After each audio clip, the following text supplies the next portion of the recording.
Subscribe to Dave's Multiverse on YouTube, Spotify, and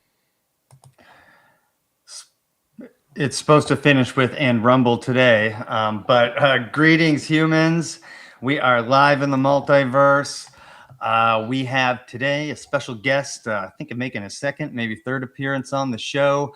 Get ready to rethink history with Aleksander Czeszkiewicz, the brilliant 17-year-old Polish researcher behind the groundbreaking book, Déjà Vu, Has Everything Already Been? Exposing lost civilizations that challenge our timeline, blending ancient legends with modern science. He explores Atlantis, ancient cataclysms, and hints that humanity has fallen and risen before, even reaching the stars or bending time. Join us for a thrilling interview that might convince you we're all in a repeating cosmic cycle. Olek, how's it going? I call him Olek. How's it going, my friend? Great, thanks for having me on. I'm not 17 anymore, just for people just to know. He's 22, yeah. Yeah, 23, you know, not yet, but 23 this year, so. But I yeah, meant to my say, book was... he wrote the book when he was 17, yes. Yeah. But yeah, it's still impressive, you know, everything that you've done in the last, 6 years of your life. Between 17 and 23 for me, I was like, homeless sometimes. I joined the army. I was not doing anything academic at all. So I'm just really happy and impressed with how you like all the effort and the amount of work you've put into your studies. And it's really interesting how in Poland, you were able to, just based off of your situation, you were able to put a lot of time and effort into this instead of doing your like high school work. Could you talk about that a little bit? Yeah, I was always a good student, so I never worried about grades and stuff like that. Actually, before high school, in the middle high school, just to, not learn each subject and pass easily and get into a good high school, I attended historical competition and I won. I got a high place in it, so I didn't need to learn any other subject. I was like I had maximum points. So yeah, and then I was, in high school, I was in the international program, so I had everything in English, which also helped me, with my career and going more international with that.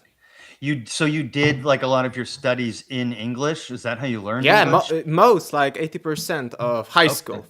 Wow. So that's how you learned English, doing that? No, I was learning much long before that. I think I started learning English at 4 or 5, and I got pretty good before high school. In the middle high school, parallel to the historical competition, I also got good places with English competitions too. But of course, with high school, it all went better and better. I started reading also.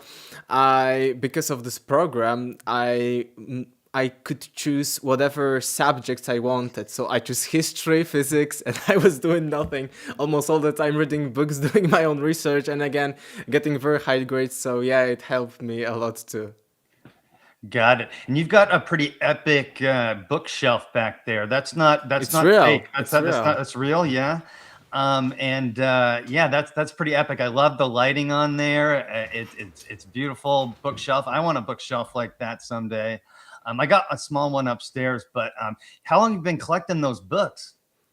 Actually, before, like, I don't know, 7 years ago or something, when I was like in early teenage years, I hated reading anything. So I was always not reading. But when I got onto all these topics, all these crazy topics, lost civilizations, but also universe, metaphysics, spirituality, I started reading heavily.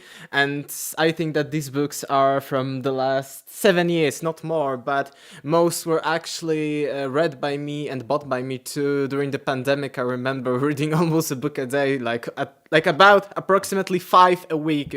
I was having it was pandemic, so we're having classes like we're just having talk today. So I was, having these books, and reading and listening to what teachers were telling, but still reading a lot.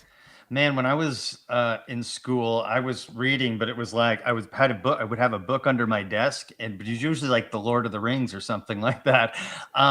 Is there any books like back there that specifically influenced your like worldview and view on history that like really made an impact? Any specific ones?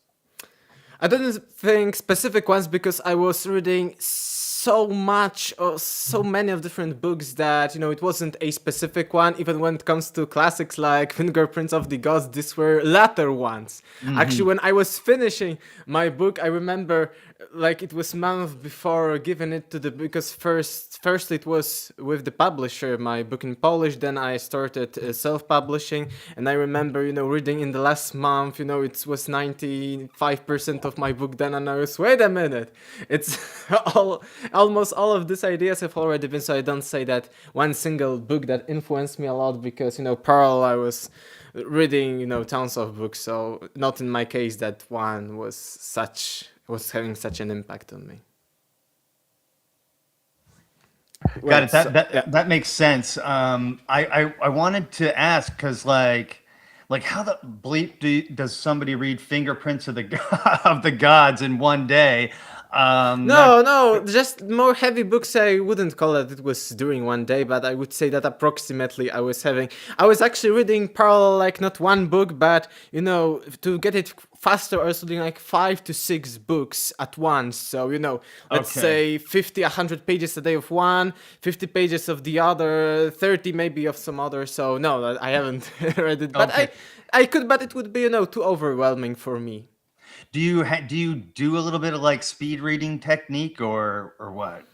Yes, but I think that it's not very good in all situations, and I use it, for instance, when the book isn't that necessary, isn't that relevant for my research, or when I skim some parts, or maybe I first skim through the book using speed reading, and then, because if you want, it's two different kinds of remembering systems, from my own experience. Right now, I'm talking to that. I can speed read and I can analytically read very quickly in a few hours a book. And I could actually tell you what it's about, but it won't have like a deep impact on me. Sure. If I want a deep impact, for instance, to talk about it here, to create some content on it, you need to, go slowly and, just immerse yourself in the book. So I use both techniques. Okay. And was that something you learned on your own, or did you take a course in it, or you just kind of learned how to do it on your own? Yeah, on my own. I was all almost always an autodidact. What I learned at school at all levels was like 20% of everything. So yeah, watching YouTube videos about speed reading, about different topics, and I was always autodidact in all areas of my life, both when it comes to research, when it comes to productivity, but mental one, but also when it comes to like workouts, training, diet, and stuff like that. I always taught everything myself. Okay, I think that's so cool. And how many people in Poland approximately speak English? Do they have a second language there? Right now, yes, but when it comes to the older people, it's not the case, because before 1990s, most people were learning only Russian as the second language, because we were under the communistic regime back then. So most of the older people do not speak English, Russian and Polish, but nowadays, like from 1990s approximately, everyone almost knows at least a little bit of English. It's a second language. Okay, yeah. I was just curious because your English is very good, but you said you started learning at 5. I just wanted to shout out the chat quick, guys. I don't have a producer today, so I'm not going to be able to check it all the time, but I really appreciate you guys. We got Jim Fry, always love having him here. Jeff up north, what's up, my friend? Skywatch, shout out. Rue, I think Claire is Claire here? Claire, are you here? I don't see you. I don't see you in the chat. Claire's usually here, and Rue mentioned her. But anyway, yeah, Megan's sick, so she wasn't able to make it. So I'll try my best with the chat. But I wanted to, before we get into Oleg's work and his book and that kind of thing, I wanted to mention that Oleg has joined the Multiverse team. He's been doing probably the last 7, maybe 8 episodes, doing my editing and thumbnails and creating cool intros for them. I'm just going to show one briefly, just because I think he's doing a great job. But I just want to thank you, man, for believing in my project and helping me out, because what I do is this, right? I'm not great at editing and sitting. I don't sit still very well. I don't have a lot of attention to detail, but you've been doing a fantastic job. It's really helped out the channel a lot. I'm going to show just the most recent episode. Thank you. I see from my own experience, I think we've been working on these videos for a little bit more than a month. And yes, I see from even what I've been doing on your channel that I'm getting better and better at it, so I hope to know everything will get even better, but I think even right now it's very good. Yeah, it is very good, and I'm not going to name any names, but I've been noticing some other big channels doing things that you've been doing for our channel. So I'm just saying, I don't know if it's because of us or not, but if it is, I'm great. I also take inspiration, from exactly. the internet. It's the same process, you take inspiration, but combine a few different things, not like just copy.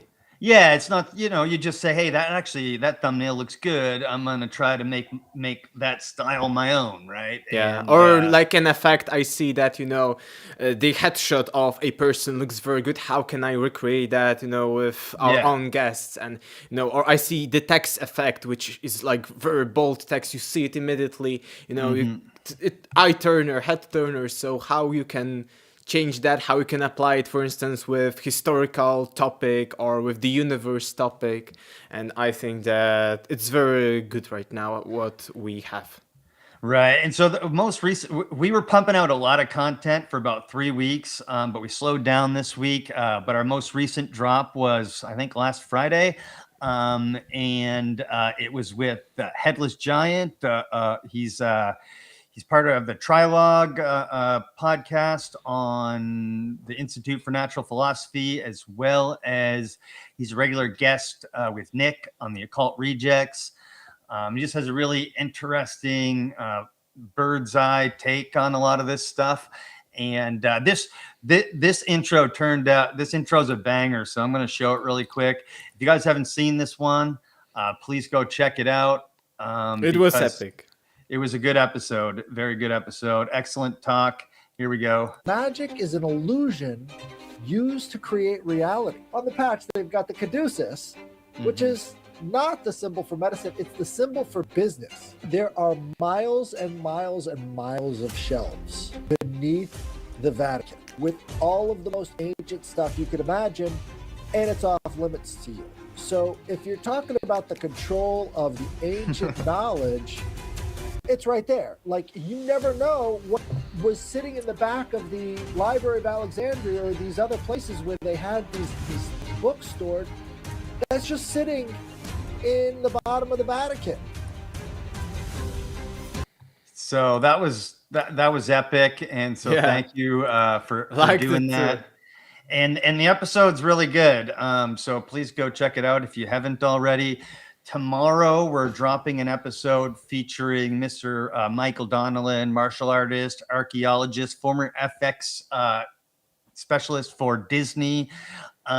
We do talk about ancient history in the episode, and his findings off the coast of Spain is particularly Cadiz, and his documentary series Atlantica. So you get an update on that. Anyone who was at Cosmic Summit who saw the cut that we saw, it was about 50-minute cut. You'll get an update on when the actual documentary is coming out. But they filmed the third season. They're filming the third season. They're just sort of in a distribution phase. But I'm really excited for that. But we get into a bunch of stuff and just life stuff. He tells a little bit about his story. He's a really interesting, captivating guy. So that'll be dropping tomorrow. What are we thinking? 2-3 o'clock tomorrow, Oleg? Yeah, I think similar hour, or an hour before this live stream. Got it. And so stay tuned for that. We've also got episodes with engineer Eric Graziano coming up. We've got an episode with Dunking Dan coming up. We've got an episode with the man himself, Dr. Greg Little, coming up. So stay tuned. We got some big ones. But let's get into my guest. You've been doing the rounds. You did the Cosmic Tusk podcast with George Howard. How was that? I think it went really, really good, and I think that also people liked it in the comments. And I actually from like last December, so like it's like 2+ or 3 months already. I've been like on 30-35 podcasts. I will be still on 10 in the near future. So yeah, I think also, with that, I always had experience talking. I recorded thousands already. I don't brag about that, but literally thousands of YouTube videos of 10 minutes. I had thousands on my channel. Some of course were deleted because I was too young, maybe they weren't that good or something. Maybe I recorded them again, but both in English and Polish. But I think that with all of this experience, I'm getting more and more with the flow with them, and I think they are getting better and better each time. So I think they were even better one than the Cosmic Summit. There was Jimmy Charge. It was live. People really enjoyed it, and it was also very like live stream is different than pre-recorded episode. Sure. But also on many other channels. On one that will be airing soon, and I will share it on my YouTube channel and social media soon in a few days or a week or something. We're going to talk about history, Atlantis, but we spent an entire episode talking just about spirituality, matrix, simulation theory, and an hour plus. So yeah, it sometimes goes crazy. So yes, I've been recently on many podcasts, and I hope to get even into bigger one. I need to finally come back to my own content because probably 2 or 3 years I haven't published much in English, especially. Well, you're trying to get your name out here in the English audience, which I respect the grind. 35 podcasts, that's a lot. Fade to Black with Jimmy Church, was that a live stream then? It's always a live stream? It was live stream. And so was that like the biggest one you've done? Probably. I also have been on Michel Desrochers. I don't know how to pronounce this name, Desrochers. It's a big one, and I remember even 2 or 3 years ago when I first attended this podcast, it wasn't live that time, it was live recently again, but that got like a few million listens because it was also on the radio. So But it but haven't got like lots of people coming back to me. Probably, it was hard for them when they were listening to the Right. radio to, Aleksander Czeszkiewicz, and they, how to find this guy or something. Right. But still, that's pretty awesome. A million plus. When you were talking to George, did he mention anything about Cosmic Summit? I think he didn't mention anything specifically, any news or something that could be. I'm just hoping for little tidbits. I did get a little tidbit the other day that I won't say. But I'm hoping we do Cosmic Summit, same time, same place, Greensboro, North Carolina. If it happens to go down in June of this year in Greensboro, what's the chances Aleksander Czeszkiewicz flies from Poland over to North Carolina just to attend, even if you're not speaking? Yeah, I'm trying to more and more, but it's very expensive. I even got a few invitations more than these that you mentioned, and I'm trying. Maybe I will get into the US, but I don't know when and on what, like event, conference of some sorts. But I will try to get to the US this year. I had a few invitations from a few different places, even as a speaker, as a researcher, and I hope so, even if they, get me the tickets or something, I That'd be could nice. take the rest, but it's not that easy from here, unfortunately. Yeah, well, I wonder how much does a plane ticket from Poland to North Carolina cost? Yeah, also, it isn't like a straight flight, but you need No, to, right. a few Yeah, you times. got a couple different stops. Probably Yeah. don't fly directly into North Carolina. You probably have to fly into New York or Atlanta or something. So yeah, I just love those environments. It's especially for a guy like you to be able to make connections and to powwow with some of the big names in the space, and also some of the people you don't know, that because I had that experience a lot, where people that I don't know end up becoming friends or even becoming contributors to the show. That's how Megan ended up being my producer. So yeah, I would love for you Yes, to I'm head across trying the my pond. best. You see me on bigger and bigger podcasts, so I hope soon, to be able to at least once or twice a year go to such events. Right. Well, I'm looking forward to Cosmic Summit, and I really hope, and I know he's watching, so I really hope Tyrone from Rebirth of the Word shows up at Cosmic Summit. That's all I'll say about that. But I would love for you to show up in person. That'd be great. Really appreciate that. So science is catching up in discoveries that prove things are getting older, and seems to be happening weekly almost. There's some kind of new thing. We got Raul out there in Peru finding like all these megalithic architecture with Aztec and Mari type architecture built on top of it. There's just so much going on all over the world.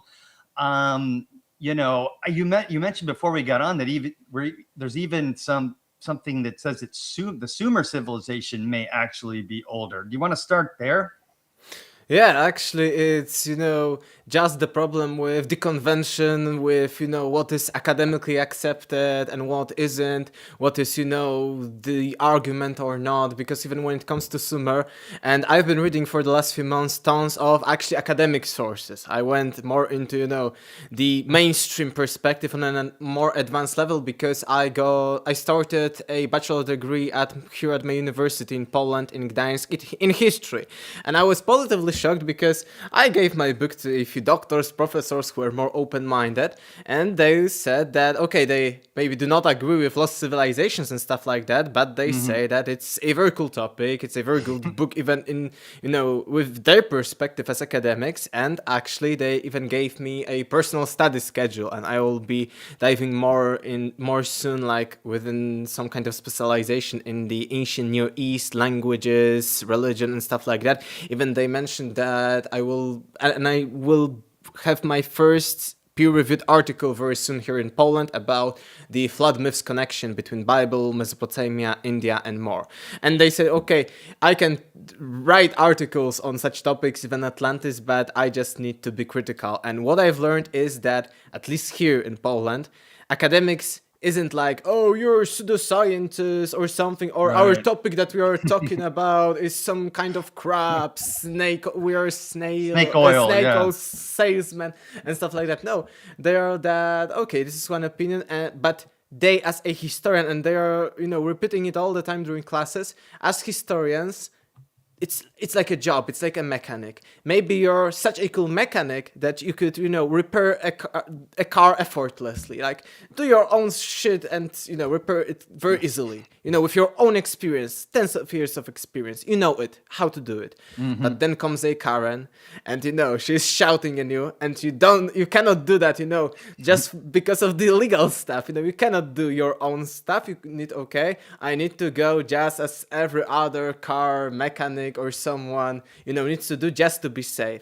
So it's an analogy to a historian, that historian just needs to be the most objective one, try to be as objective as it could, critical of everything, even his own assumptions, even what is said in whatever source text and any other kind of source, to say it like that. And it's like a job. So that's why you need to put all of that. That's why you cannot as a historian say that Atlantis was real or something if we don't have the evidence, like the ultimate evidence, if we haven't found it yet fully, let's say that, oh, this is Atlantis and so on. But it doesn't mean that this is ultimate truth, and no. And it's very interesting because when I started, as we were talking about a minute ago, I started all of that 5, 6, 7 years maybe ago, all of my research, all of my work, both in Poland and abroad, my book about 5 years ago. And I remember that the first big shouters, big critics, even from the academia, were saying, no, I'm telling lies, I'm lying, that it's not the case that science knows all. And because in my book, it's Déjà Vu, has everything already been, I start with this idea that we do not have many remnants of these very, very remote eras because everything is decomposing. And Of course. I was analyzing, modern civilization, and I came to this conclusion that most of it would completely vanish in a few thousand years, maybe a few tens of thousands of years, and everyone was shouting, no, I'm stupid, kids, shut up, it was like that. But the more I'm learning academic stuff right now for the last few months, the more I see confirmation in what I was talking about. And finally, at this high level, academic stuff, articles, books, which are very often not easily accessible to just humans, or they're very expensive to get. And, I have the access right now, which is very helpful for me. You see that, yes, they are finally admitting at this level, but only at this level, that, yes, we do not know much about the past. We do not know much even about the historical periods like ancient Sumer, ancient Egypt. Most of the things haven't survived till our times. Finally, I see confirmation for what I was talking about for the last many, many years. So this is interesting when it comes to, that this is the true science. And on the internet, you see this debunkers, the shouters, no, you're wrong, you're the scientist, etc. But actually, they are not, 100% right. And even if we have classes and subjects like methodology of history as a science, methodology of science, you see that even the definitions that both science and history isn't about learning the ultimate truth, but just, what the sources that survived till our times are telling us. And, just logically you can think of, and it's commonly accepted in these textbooks and books finally at this level, that yes, most, like 90-95% of the evidence haven't survived till our time, so we do not know much about our history. We almost know nothing about it. And when it comes to today's title, that science is catching up, I see that, finally having access to more recent articles, recent news when it comes to the academic realm, that all the time we're finding, older things, like older parts of civilizations, even older hominids or new hominids we are finding in all the time. And throughout the last 10 years, we found so many things.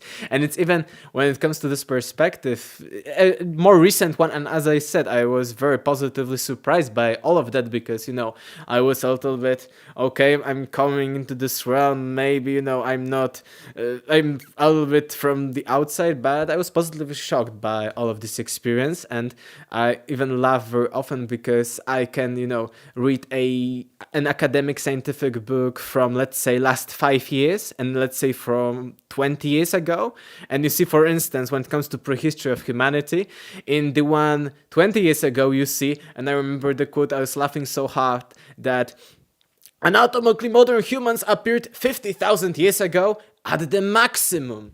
And then you see, a book from 5 years ago, which is still not the most recent one, that anatomically modern humans appeared about 200,000 years ago. And right now we are learning that it's even conservative, 315,000 years ago, and that anatomically modern humans diverged from other hominids 500,000 years ago. So you see, 10 times of, taking the roots of anatomically modern humans back in the last about 20 years, only 20 years. So imagine, how it all changed from, let's say, 1970s or 1990s, or maybe from the times that you was at school. So it's crazy.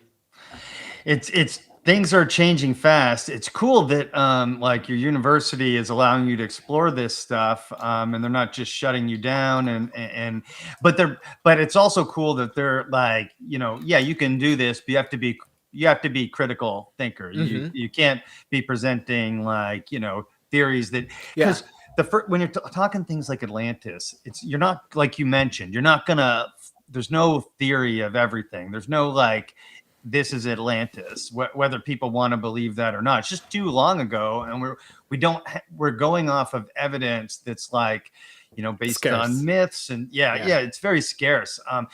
And but more and more stuff is popping up. Marine archaeology showing a bunch of different stuff. Randall Carlson just did a video about a 7,000-year-old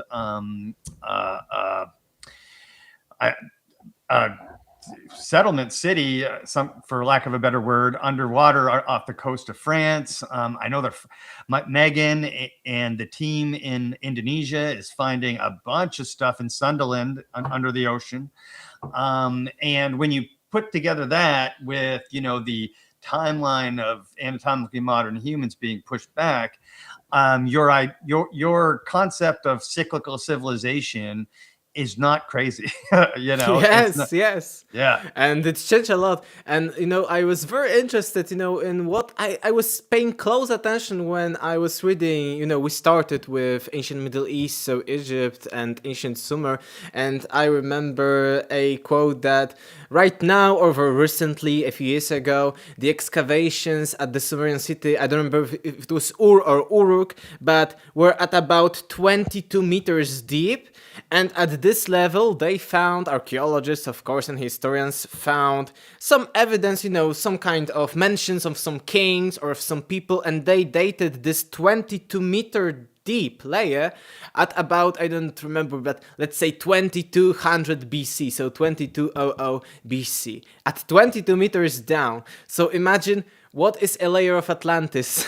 10,000 BC, so more than 100 meters. The same what I was talking, years ago, and plenty of people like Graham Hancock, Randall Carlson, others mentioned that a lot, that the change of the sea levels from the end of the last ice age, 120 meters, even if let's be very critical, skeptical, let's say there was no younger Dryas cataclysm. There wasn't.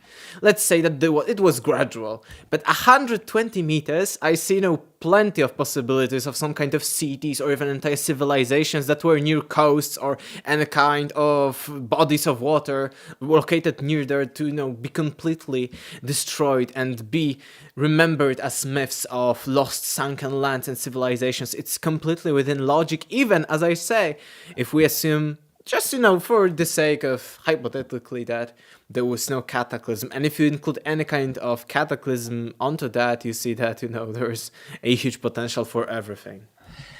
Yeah. And I mean, it's pretty obvious that it's fact that the Earth isn't static. It changes slowly, but it also changes quickly, and sometimes dramatically and violently, on a fairly regular basis on the grand scheme of things. It's hard for our current civilization to conceptualize that sometimes because we've been living in this, setting for quite some time, and it just seems like it's always going to be that way. But the truth is, shit hits the earth sometimes. Sometimes volcanoes blow up. Sometimes magnetic poles flip, and we don't even know exactly what that does. And sometimes, coronal mass ejections, everything. Yeah.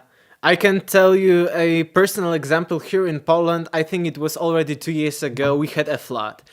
Fortunately, not in my region, but on the southern part of the Poland, there was a huge flood. And I remember, I'm not watching TV at all, but I remember, okay, let's see what they are showing about this flood in, different regions of Poland. And I remember seeing, a photo from 2 days ago and from the moment they were recording. And 2 days ago, you see like 2 lanes of road, you see some cars, you see some small buildings, you see some, businesses, etc. You see some lamps and other, just a casual civilization.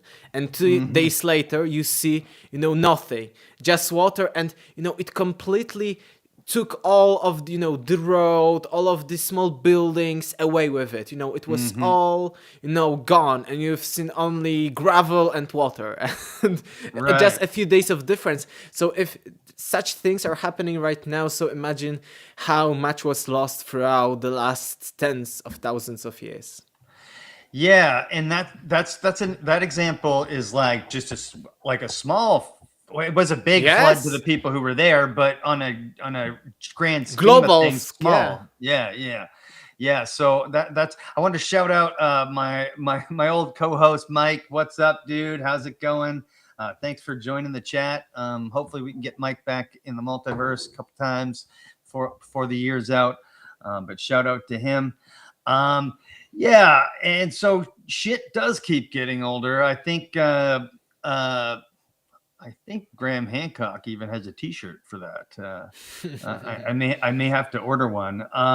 What are some examples of myths that you've collected and analyzed and stuff that illustrate the cyclical nature potentially of civilization?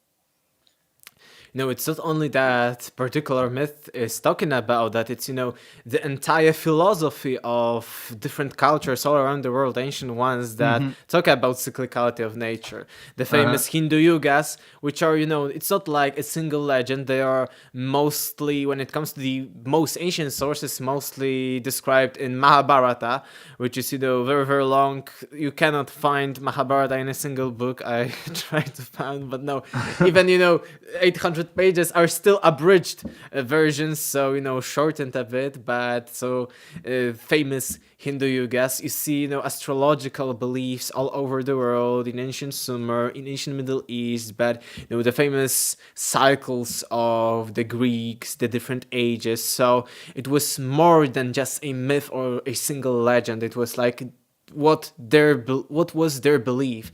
And I think it was also natural because when it comes to, let's say, the first accepted ancient civilizations like ancient Egypt and ancient Sumerian civilization, you see that of course everything, just as nowadays it's cyclical, that we have seasons, we have summer, then autumn, then winter, then spring, etc. But in these civilizations, in particular in Egypt and ancient Mesopotamia, it was very important because depending on the season, it was that if people were having any kind of food or not, if there was drought, you needed to wait another year for, the crops to grow, and there was hunger. So they were even more counting on this cyclicality of nature, and they were thinking, because their harvest is in this, kind of cycle. So this is, the gods are giving us, at least this is what, of course, the mainstream is saying as how they beliefs came about. But because of these regions, that's why it became their common belief that everything needs to be cyclical. So it's not, it's a lot of these civilizations' common belief system was that civilization was cyclical. Right? Yeah, not civilization. I mean that everything is cyclical. And then in particular stories, they approximated it also with civilizations. Yeah, that makes sense. And we talked about earlier some new potential prehistoric civilizations in Europe. What are we finding? Yeah, that's actually a cool one and very interesting. Again, to see how academia is very closed about different ideas, but at the same time how they're telling us that yes, stuff keeps getting older, but we won't accept it 100%. And I learned recently that there are actually a few of these are called proto-civilizations, so pre-civilizations here in Eastern Europe, like Romania, Serbia, parts of the Ukraine, not Poland. Unfortunately, we have other prehistoric kind of things that are also very important, but when it comes to these civilizations, they are mostly, on the regions below, on the southern part from Poland. And it's very interesting because I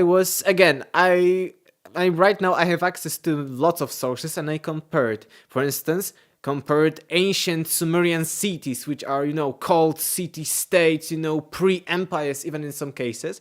In ancient Sumer, at their peak, they have between 30,000 people at a single city, up to approximately 1,000 people. So 30,000 to 50,000 people. But what I found out that we found here in Eastern Europe, these pre-civilizations of, again, single city having 30,000 people, so the same as ancient Sumer, but more than 1,000 years before the Sumerians.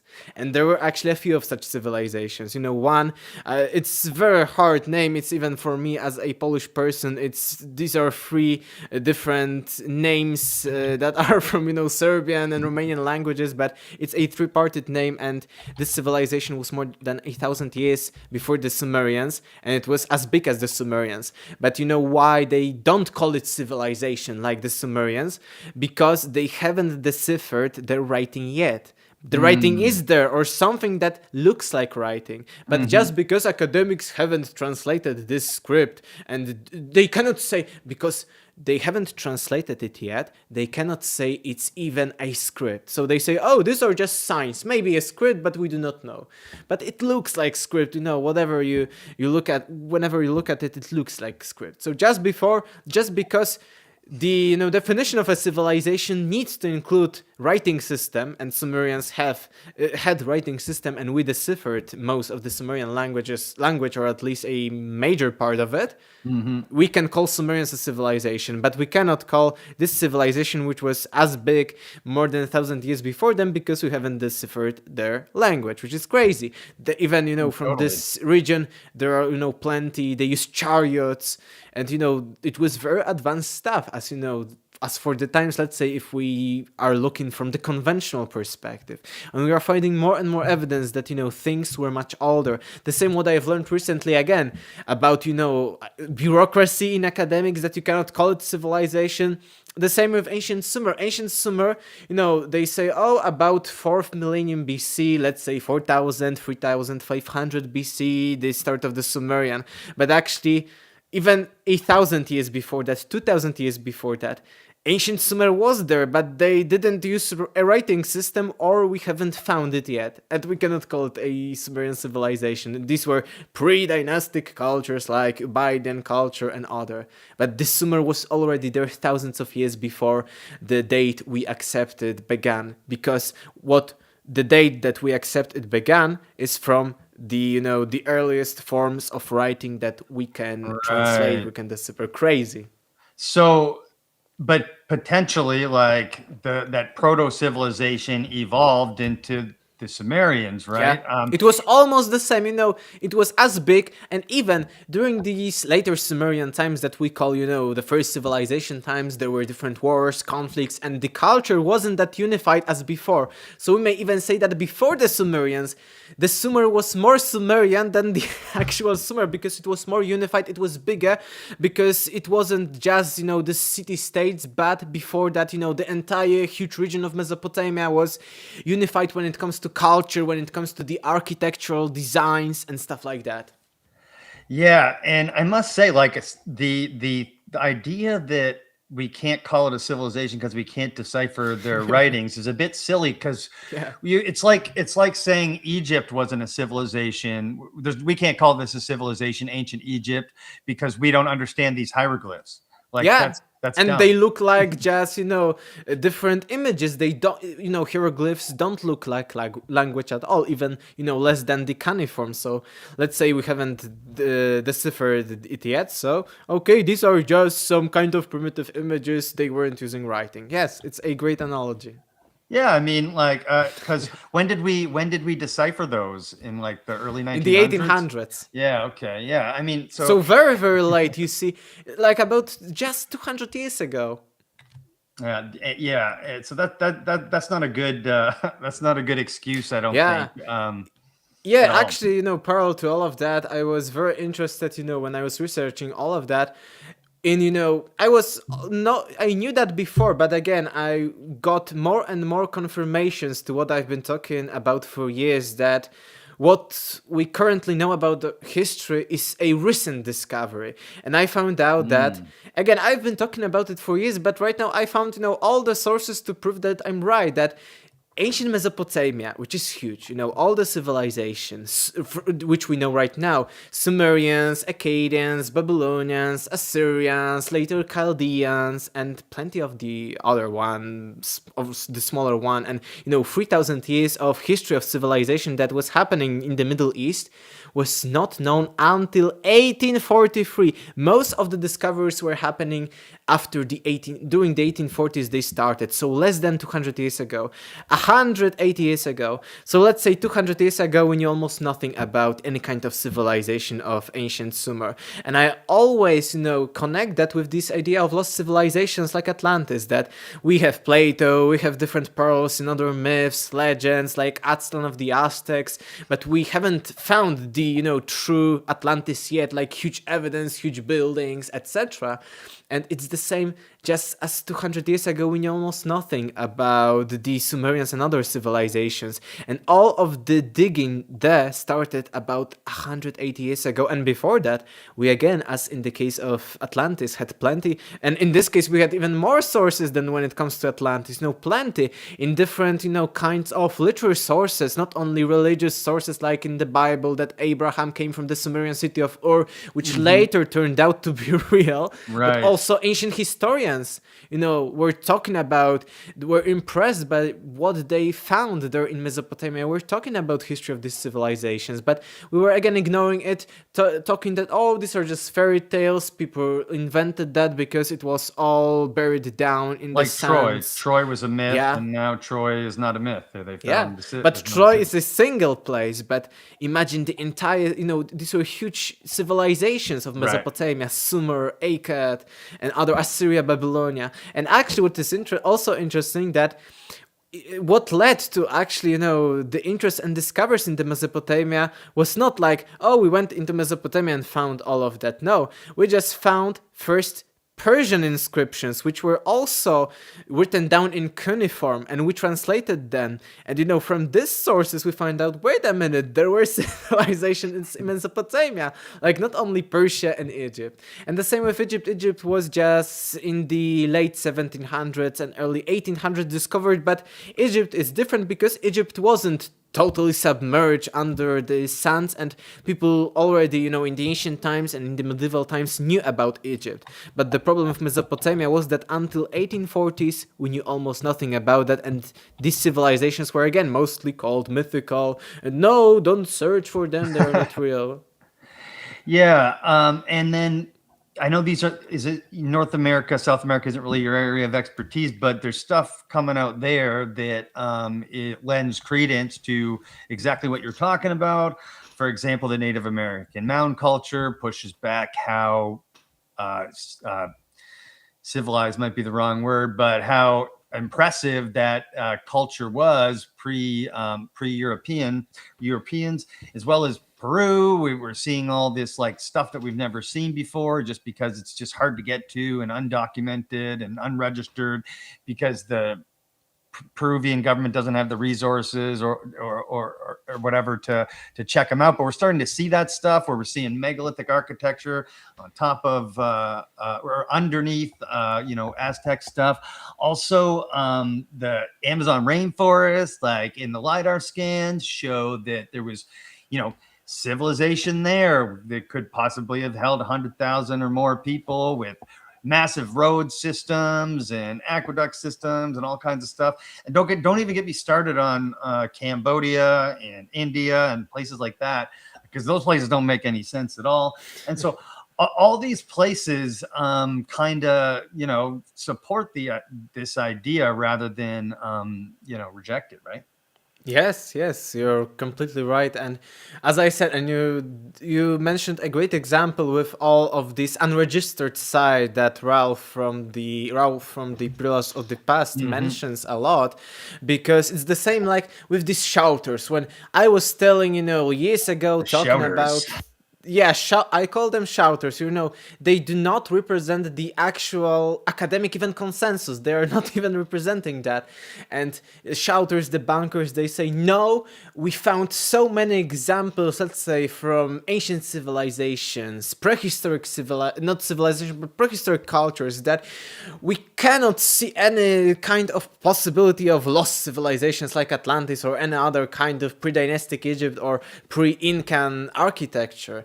But it's, their view that they want to impose onto people that we are all wrong and, we know most about history is completely wrong. And as in the case of Peru, what we know, what we found and what we registered is like a small percentage. And when you finally read academic stuff, not from these shouters and debunkers, but what is, being published and, from plenty of different sources, also not one, it's very also important. You see that these people who are digging there, they mention that, okay, we dug 1% of it or 5% of it. There's much more to be, uncovered. So that's a very, good point. Yeah, thank you. And, I think it'd be a good time to show this epic, trailer you did for Raul. He was all over this site that was only 4% excavated, and it's absolutely breathtaking. And so just give me a moment to pull that up. And it just goes to show you and to, to prove the point, because you see megalithic stuff and, potential, because it just seems like after a cataclysm, people who survived found these ancient structures that were, in a lot of ways, catastrophe proof, which is wild, because we don't build structures catastrophe proof nowadays, And in some cases, but not all. In some cases, but most but let's first watch, the intro. Let me see if I got this right. Oops. Sorry, we're gonna wait for the commercial. I'm not on my regular one. Hold on one second. Excellent episode. Just wanted to say he came on my show before Rogan, so shout out to Raul for doing that. Really appreciate it, brother. Let's go. It took 6 hours just to get to the site. So this place, nobody goes to. There's a lot of little settlements like this in this area, and it's a really hard place to get to. Nobody goes there. The place is huge. They attribute it to the Inca. These circular structures, they're called colcas with a Q. They're homes. Okay, so Cusco is just full of tunnels. They're just everywhere. Long-term project would be to map these things out. So this is just climbing into one of them. Wow.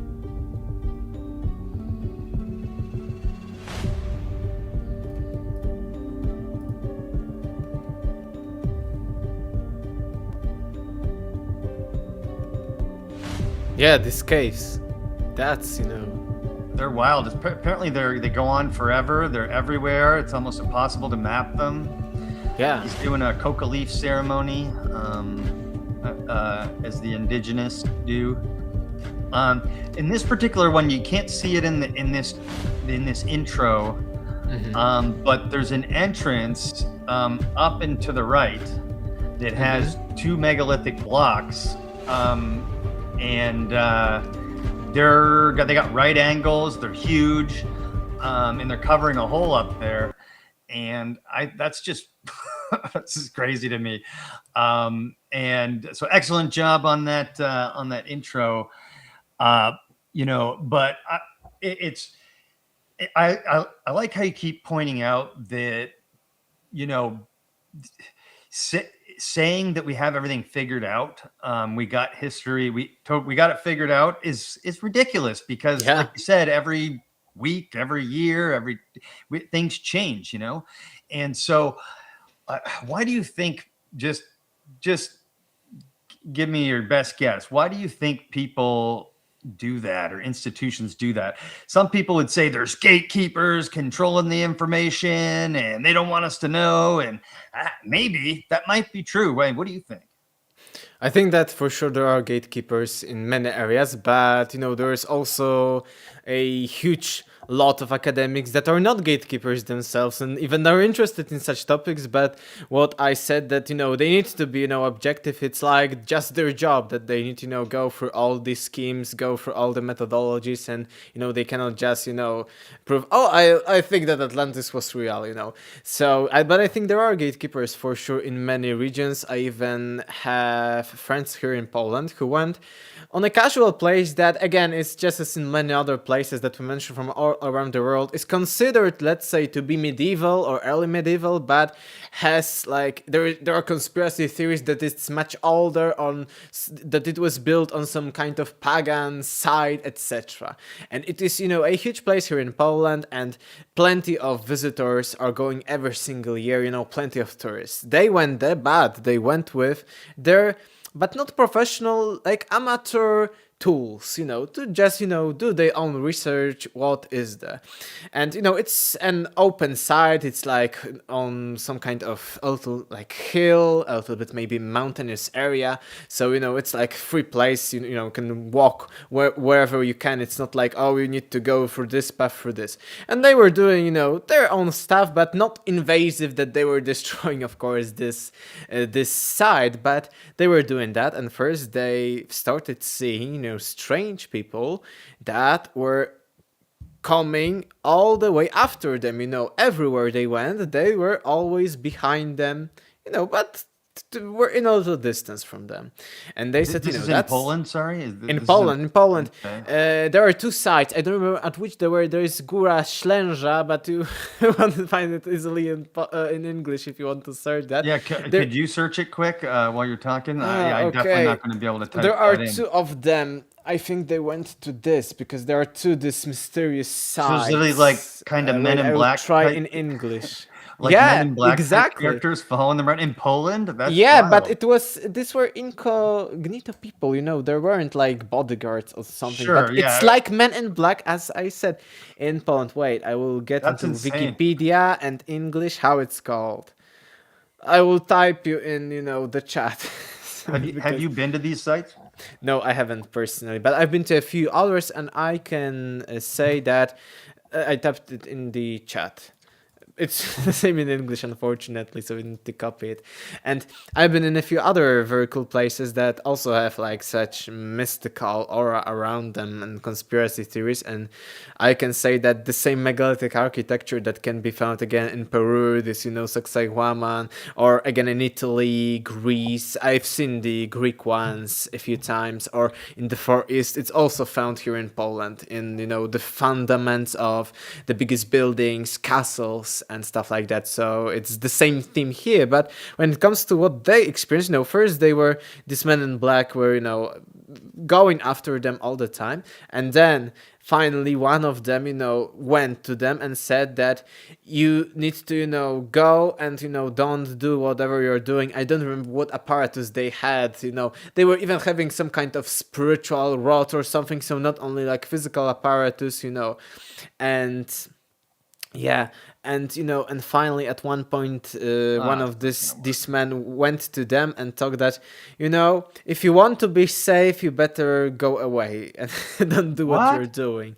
So yeah, and it's just a casual side that on this mountain there is a chapel, and it's considered to be older than that, and there are different theories that underneath this hill, this mountain, there are some kind of secret chambers. But also I can send you a link. There was actually a conspiracy theory going on here in Poland, proven right, about some kind of chambers underneath. It's another one. This is Góra, so Mountain Ślęża, and another one is Send it to the private yeah, chat. but I need to link. Yeah, no worries. Another one is Wisagura, so Bald Mountain. And it's even I think in English. I will send you, but on the private chat this time. You can, watch this, a few moments from this video, because there was a huge conspiracy theory that everything is older, because again, what we will show our viewers is under a medieval, some kind of chapel, church, and there were conspiracy theories that beneath it there are some prehistoric, Lechia, Polish Empire, like Atlantis, stuff. And they went away. I want to know what minute to show you, like from fifth minute of this video. I send you link to. Great. I just wanted to flip through these a little bit. So this is a modern church that's built on top of it, right? And it's just casual thing, and there is a belief that underneath there are some kind of sacred prehistoric monuments, architecture hidden, and it isn't like very like Area 51 or something, but crazy that's things like that happen.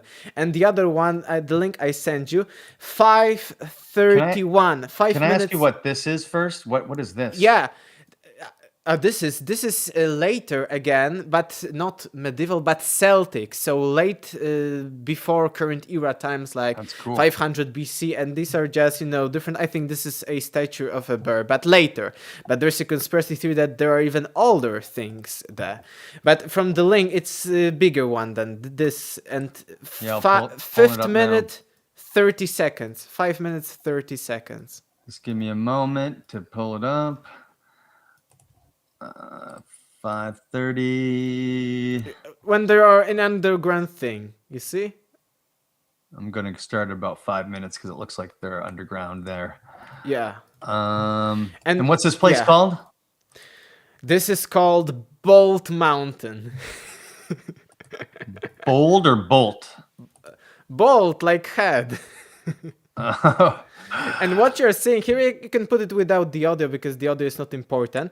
This is a little bit zoomed in, but what you see is like huge underground cathedral or something. And this was a conspiracy theory that there is something beneath, and there were legends that these are some kind of chambers with prehistoric kings of pre-Poland Empire and stuff like that. They will zoom out and you see it's huge. Like it's like 10, 12 meters. And you see there is water. They are on some kind of boats because it's all submerged, and it is under a church, under a church inside a mountain.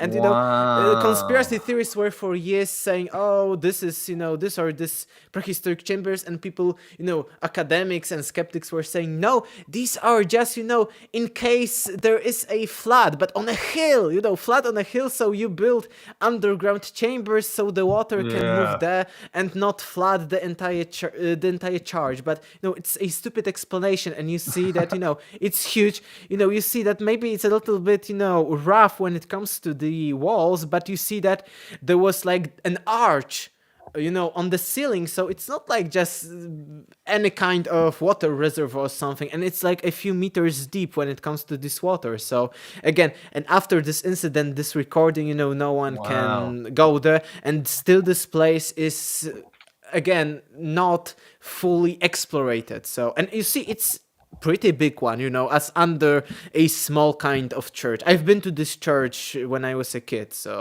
and it's on a little mountain, but on a mountain, so it's not an explanation that they needed to build underground chambers so the water, because the water would move, away from would go away from there. So those guys are look like Polish military or something. Not Polish military, but they were like, it was like private group that, these were people with like preppers. So they were preparing for war or something. But, just, in case. So they finally, they agreed to, explore that, but not much was explored there. So, conspiracy theories are turning to be right. right? And again, maybe we haven't found these, chambers with the kings of prehistoric Poland yet, but who knows what's there. And even I found later, because I had a podcast with my friend whose book I published here in Poland about the Slavs, ancient Slavs, and what, we were talking about it on a podcast, and plenty of people actually gave us further sources, for this. And it actually turns out that because Poland was under partitions for 123 years before the First World War, so in the 1800s, in the late 1700s and early 1900s. And they found documents telling that Austro-Hungarians, who were one of the partitions in the 1800s, went there and actually took all of the things that were in these chambers. That's why they probably are empty. So there is a huge conspiracy, and we know, because you asked me the question why these debunkers, why these gatekeepers, and we here have look at that arch. Yeah. Wow. Yeah, but we have here experience in Poland. We were partitioned for 123 years. We got independent for about 20 years, and then we were again during the Second World War, took over. And then after the Second World War, we were until 1990s under the communistic regime. So we were all the time controlled by, other foreign nations, foreign powers. And we know very well, because already more than 100 years ago during the partitions, this was a common practice that, all the evidence of an earlier history of the Poles here, all, of the literature, everything was at least tried to be eradicated as much as possible by them.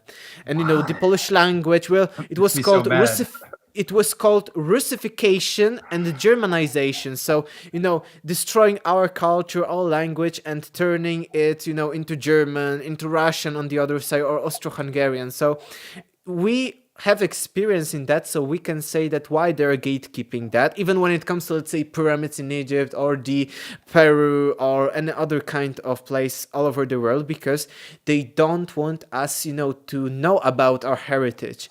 They want to control us, because I think we have even a famous quote here in Poland that if you just eliminate people's history and culture, these people are easy to be manipulated by you if you are in the place of power. I think, the Nazis were doing that. Okay, let's eliminate all of the culture, of the evidence, and it would be easy for us to, change the history. They were trying to change the history, with the superiority of the Aryan race, which actually had its roots with Atlantis. So it's crazy theory. But what I'm showing you here, as you see, it's huge. It's still unexplored up until nowadays. Man. I had incredible. No idea that was there. But what's the point? Is that gatekeeping or, eradicating of history, of our culture or any kind of language is very often for, keeping people in power. Because what if, Graham Hancock was right all along? What if it turned out right now that everything, that Atlantis was real, that civilizations are older, that people already, mapped the entire planet tens of thousands of years ago? That's so ridiculous. It would completely change, the modern perspective, and the modern pop culture is controlling us, what is being in the media. So I think it's all about having power over us. Yeah, I think you're probably right. It just makes it's crazy that there'd be this coordinated effort to do so. Like it makes me think it's not a global thing, but just I don't know that. So let me get this straight. I think to some extent it is even right now global, for people not to connect that there was a civilization, let's say, before us, but I think it's very hidden and, it's hiding very well. But here in Poland, we experience that, all the biggest powers that were ruling Europe back then, so the Great Russia, which was huge, Germany, which was huge, Austro-Hungarian Empire, all of them wanted to, there was such, not a conspiracy theory, but such a conspiracy to eradicate, Polish culture, Polish language. We were saying, oh, you are no one. And there were plenty of methods, this is what we are learning at history. It's, even, sending people to Siberia or sending them to foreign wars, etc. So we know from our own experience that there is something like that. And I think that's why people here in Poland may be more open to conspiracy theories, because especially older people, because, you know, older people before 1990s were under the communistic regime, and most of the old people know that what we are being told in the media, on the television, is, you know, controlled in order, you know, for the people to be controlled. So we are we have different kind of mentality. I think the same with plenty of other Eastern European nations. I want to find a different word than conspiracy theory, because that gets used like as a you know, to dismiss. I don't know. I want to call it like open-ended theory or something like that. But I'll come up with a better one. Let me get this straight, Oleg. So those dudes went down there, got that footage of that cathedral underneath that church. Then after that, no one was allowed to go there. No. And then or now, maybe small expeditions that didn't do much for us to better understand this place. Maybe a few people went there, but not many. And but, up like, until now, you it's couldn't go completely there. closed. No, I haven't gone there. No, What- I what- wasn't. Like, what's the reason why? What do they say why it's completely closed? And who It's says dangerous. Maybe, you know, it's destroying the heritage or something. that? But, you know, What organization or whatever? government ones. Okay. And only, you know, because I know this full story behind these people on the video that we watched, because again, I had a podcast, like 5 episodes of Hour Plus, with a person who knows a lot of that, and I knew personally these people because one of them actually died, and there is a conspiracy that someone killed him. So yeah, that's another story. But they only were able to went there, and they were first, you know, from, let's say, tens of years, like decades, no one was able to went there. They were only able to went there because at one point one of their friends was like head chief of a small part, like not a district, but, you know, it's called gmina, or like, you know, a small, at this where this place is located. So he was like a bureaucrat there. So just because he knew them personally, he enabled them to go there. But immediately after ICC went there, everything was again shut down, and higher authorities closed it, you know, almost forever. Wait, who killed themselves? Yeah, one of these people, there was a conspiracy that, you know, he died. yeah, I don't know. And yeah, couldn't- exactly. Yeah. Okay. Yeah. All right. I see. Right. Yeah. Okay. Because that happens all the time when people get too close to the truth. All of a sudden, they have an overdose, or they unalive themselves, or whatever. I just want to say hi to my mom. She's in the chat. Shout out, Mom, from Ontario. What's up?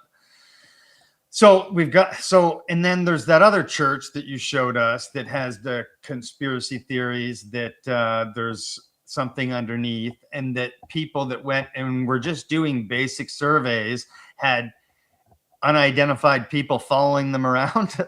Yeah, and one of this person talked on my podcast about it, so it's not like a legend or something. That's just surprising. But it's like stuff here in the United States. So you get too close to a certain spot in the Grand Canyon, and then the helicopters start showing up and stuff like that. Yeah. But that's just wild to me. Is prepping common in Poland? A lot of people prep? To some extent, yes. So these people were preppers. Okay, there's another there's a country in Europe that has the most amount of prepping and bunkers in the world. It might be Sweden. I can't remember, but I thought maybe it was Poland for a second. No. So with all your research, and, you know, even today Atlantis has come up a couple of times. How do you conceptualize Atlantis as a idea or whatever? How do you conceptualize Atlantis? When it comes to what I think or believe, but believe on all the evidence I have what Atlantis was, I think it was some kind of prehistoric when it comes to, the academic timeline, civilization, maritime civilization.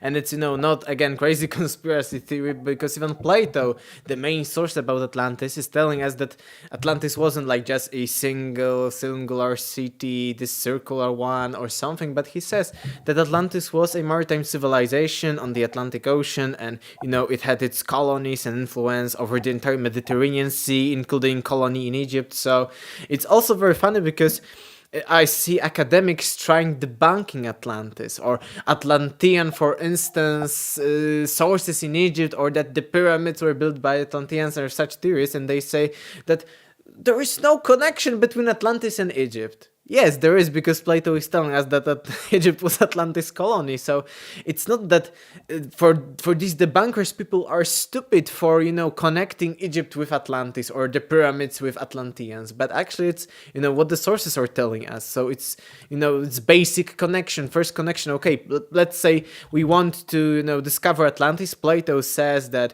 that Egypt was a colony of Atlantis. So okay, let's check for the Atlantean influence in Egypt. So, and when also I think that just as with this megalithic architecture found all over the world, I think that Atlantis is connected, but I don't think that Atlantis is Atlantis like a single one against civilization. I think it might be memory of just previous civilization, just as right now we call Sumerians, Akkadians, Assyrians, Babylonians, but these cultures were intermingling, intertwined in themselves, and right now it's even better to say ancient Mesopotamia or ancient Mesopotamian civilization than, let's say, Sumerians, Akkadians, because it's so convoluted. So I think the same of Atlantis. And I think that Atlantis was also connected with all of the anomalous maps that are showing us, different traits of a pre-Ice Age world. For instance, different kinds of sunken lands, sunken bridges between the continents, like the Beringa. Right now it's Beringa Strait between Russia and Alaska, but before there was, a land that was connecting them. And I think that Atlantis may just be a name for something that was before the last ice age. Yeah, I agree. I don't look at Atlantis as like one city, and if they did have this city with these concentric circles and like this beautiful, it was one of them. Yeah, it was one of them. And Mike used to always say, like, if our civilization was wiped out and then they found stuff, in New York or Michigan or something, and then also stuff in Alabama, let's say, they'd call them, they might call them the same, they might call them separate civilizations, but it's the same civilization, essentially. So if Atlantis was truly a seafaring, potentially global civilization, what the culture in, say, North America, South America, in Europe, in Africa would be different, right? They wouldn't be the same. Same quote civilization that are connecting, sharing information, sharing knowledge, sharing food and trade routes and stuff like that. But they'd have a different culture, right? I think that it's mostly that, okay, let's say that Atlanteans existed, were some kind of civilization. Let's assume even like ancient Sumer or ancient Egypt of something like that. I think that maybe they traveled over the world, and we find mention of people, gods, demigods, heroes traveling all over the world and teaching humanity basics of agriculture, building cities and stuff like that. I think that because why we see this megalithic architecture all over the world, in Europe, even in Poland, on the Mediterranean Sea, in Egypt, in Peru, in the Far East. I think that it's all about that people were building from local materials. They weren't, taking stones from all over the world and putting them, from Peru to Egypt or from Peru to Europe. But I think that it was mostly that, these people were seafaring civilization, as you said. They traveled, they, brought the culture, brought the basic, let's say, architecture. But, in all the places all over the world, there were differences because first, different materials, different kinds of stones. Second, different, kinds of people. There were already some, let's say, primitive culture. Let's assume that there were hunter-gatherers, for instance, there. So there were some kind of their beliefs there. So that's why there are differences. But there are so many similarities that are beyond, just thinking. Just as, let's say, that modern world is dominated by the Western culture. And you see, for instance, in Poland, there is Western culture. In China, there is Western culture all over the world. Like, we call it Anglo-Saxon culture here in Poland.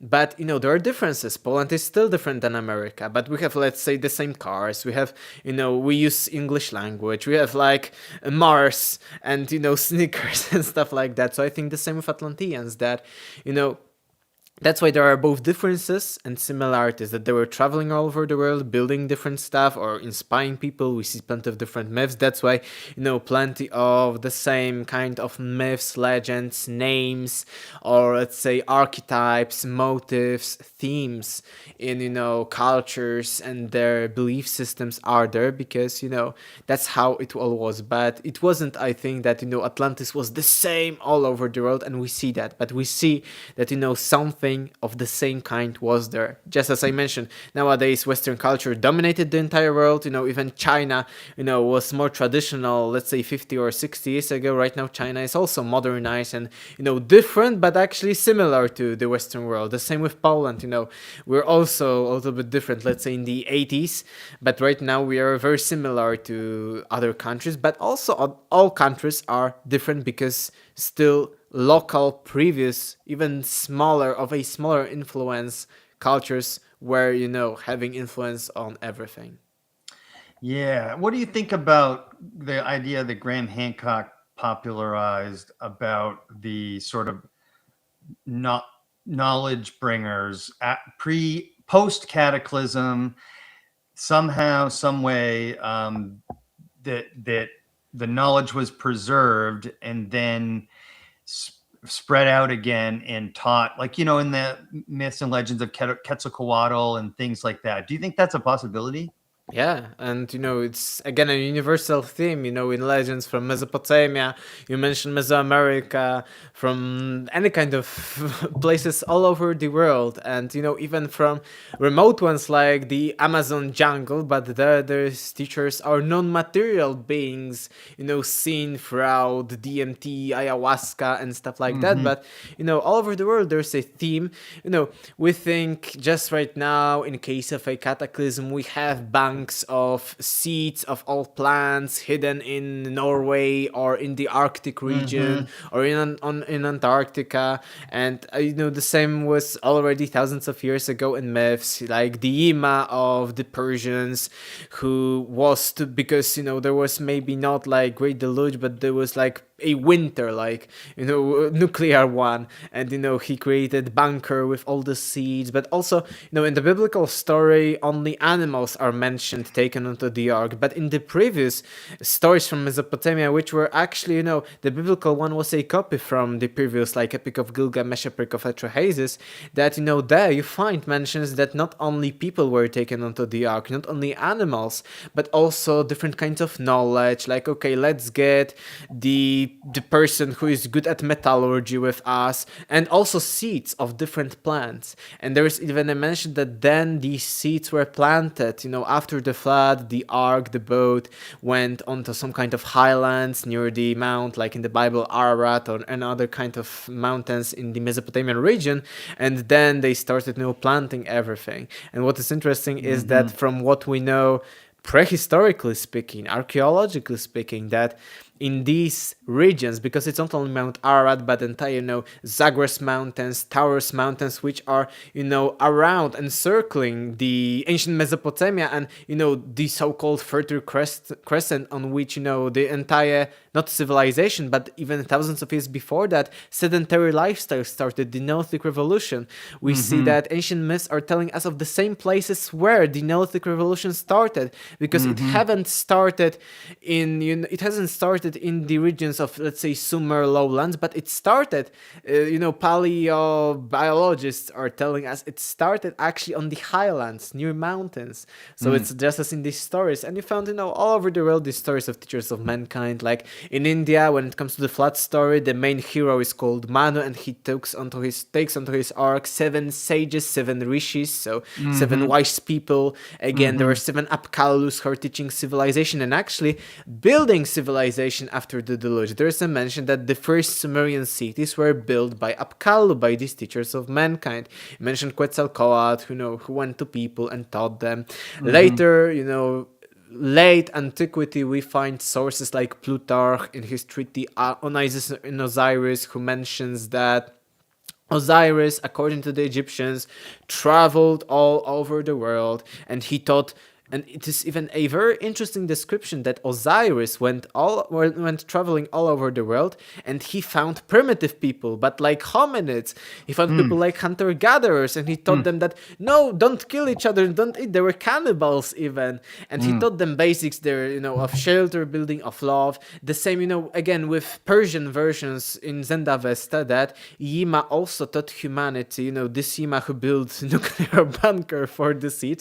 He taught humanity basics of creating some kind of fortified places, and he says that, okay, I will teach humanity building even canals for agriculture, to get the water to the fields. I will teach people how to build walls, how to build basic kind of homes, etc. So it's a global theme. Yeah. Even today, we have actual hunter-gatherer, barely contacted tribes and some uncontacted tribes existing very close to civilization. So that muddies the water a little bit. Now, I wanted to touch on something that's slightly controversial, but what do you think? So when you have the Mesoamericans describing, bearded, tall, light-skinned people coming and teaching them stuff, they're the ones saying it. But then when Graham Hancock says it, he gets, called certain words and stuff like that. Racist. Do you think that is a form of just a tool for suppression?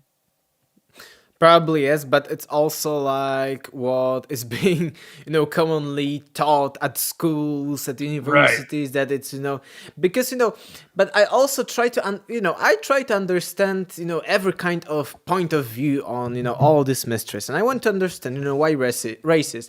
And I understand because, for instance, Nazis used also, maybe not bearded ones, but, the Aryan race, tall, white people with blue eyes, as the main one of the prehistoric Germans, of course, etc. But okay, they use that, but it doesn't mean that we right now should completely ignore it. And people try, okay, we have trauma because of the Nazis. The same with, I don't want to get into these topics, anti-Semitism, that okay, we have trauma because of the concentration camps, and that's why you have to be careful with the history. But I think that whatever kind of trauma, we here in Poland had, equal trauma with the Second World War and before that. But it doesn't mean that we should, change the history because it was, it hurt us or it's very bad for us. No, we should never do that. Yeah, I totally agree. And I do think that that was part of, slandering Graham Hancock deliberately. For a lot of different reasons they did it. Some of it was personal, that had some personal vendetta. Some of it's, coming somewhere straight from the top where they just don't want us knowing this stuff.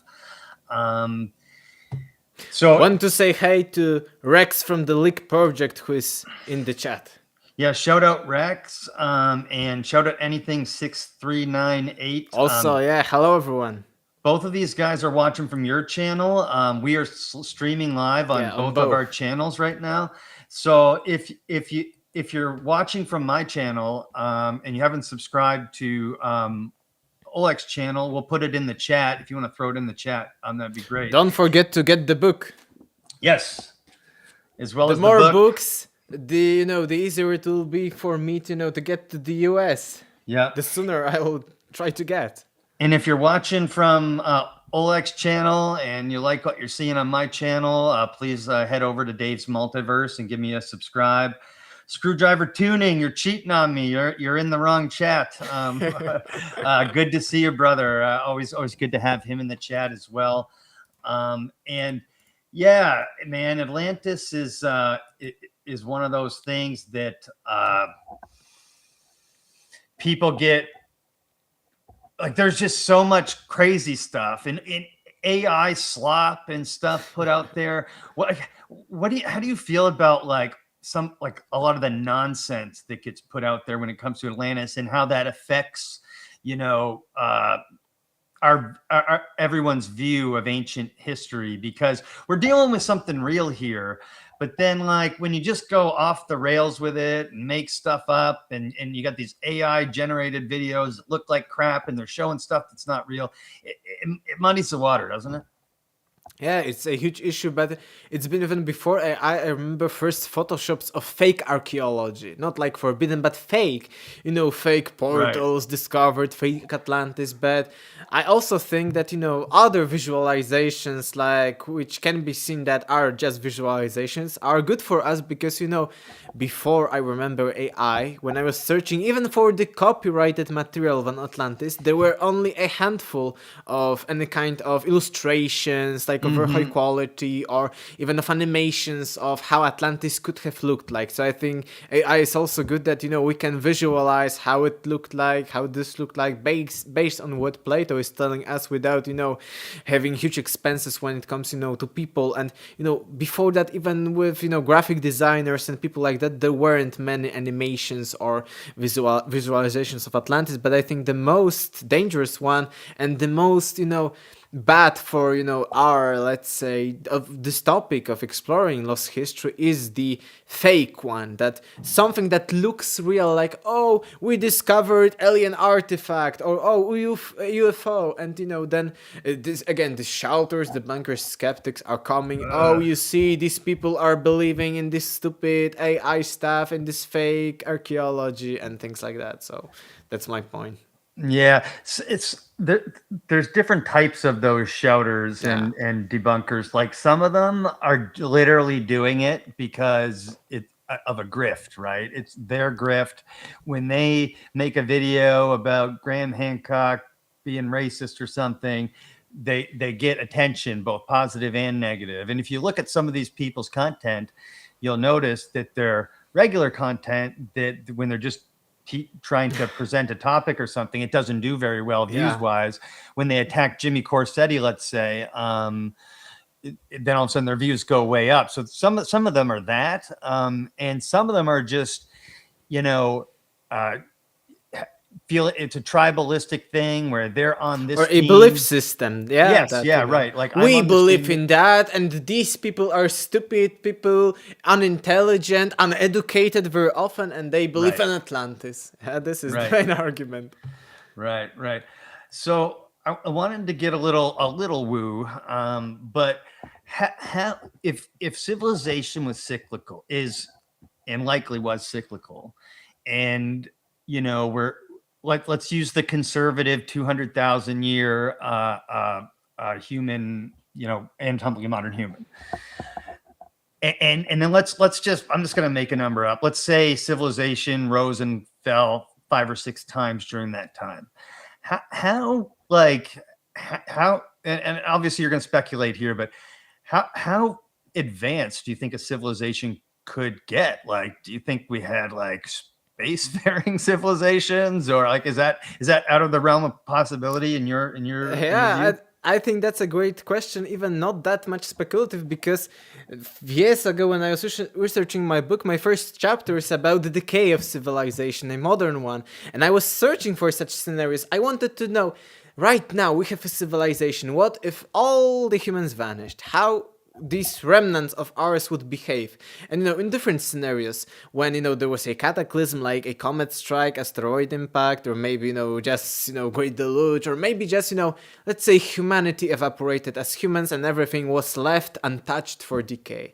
And I was searching crazy scenarios, crazy for some people, but these are casual scenarios, because okay, let's say plastics, metals, okay, these are just few thousand years of existence. But what about, for instance, we talked about bunkers, we talked about specific kind of materials, advanced ones, how they would behave. Of course, they would last longer, a little bit, or much longer than casual stuff, but still, it would all be, vanish, let's say, in 100 or 200,000 years.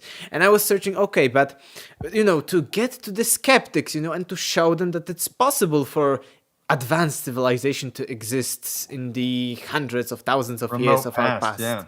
Yeah. So I was saying, okay, and I remember, skeptics saying, it's impossible because, for instance, if it was such advanced as ours today, we do not have any kind of space debris from them, like, some kind of satellites and stuff like that. So I researched that.